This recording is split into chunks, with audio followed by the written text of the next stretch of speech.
નમસ્કાર દર્શક મિત્રો, સત્યમેવ જયતે લાઈવ ન્યૂઝમાં આપનું સ્વાગત છે.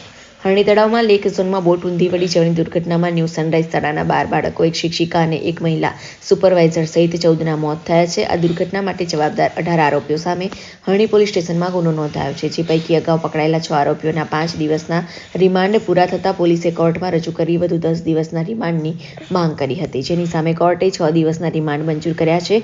પોલીસે રિમાન્ડ માટે કારણો રજૂ કર્યા હતા કે તપાસ દરમિયાન બોટ ચલાવનાર નયન પ્રવીણભાઈ ગોહિલ તથા હેલ્પર અંકિત મહેશભાઈ વસાવાની ગંભીર બેદરકારી તથા નિષ્કાળજી જણાઈ આવે છે, એટલે કે આ બંને આરોપીઓની વધુ પૂછપરછ બાકી છે. આરોપી શાંતિલાલ ઈશ્વરભાઈ સોલંકી ટાઈમ અરેના લેક ઝોનમાં માર્કેટિંગ મેનેજર તરીકે કામ કરે છે. તેણે ન્યૂ સનરાઈઝ સ્કૂલમાં જઈને ખોટી તથા લોભામણી માહિતી આપી હતી, તો તે માહિતી કોના કહેવાથી આપવામાં આવી હતી અને તેનાથી શું આર્થિક લાભ મળ્યો છે તેની માહિતી મેળવવાની બાકી છે. લેક ઝોન કોન્ટ્રાક્ટ વર્ષ 2019થી ચાલુ છે. આ પ્રોજેક્ટ ચાલુ કરવા સાધનોની ખરીદી માટે કોની આર્થિક મદદ લેવામાં આવી હતી, આરોપીઓના બેંક ટ્રાન્ઝેક્શનની તપાસ પણ ચાલુ છે. આ કેસમાં સરકારી વકીલ અનિલ દેસાઈએ મુદ્દાસર અને ધારદાર રજૂઆત કરતા કોર્ટે 6 આરોપીઓને વધુ 6 દિવસ માટે પોલીસ રિમાન્ડ પર મોકલી આપ્યા હતા.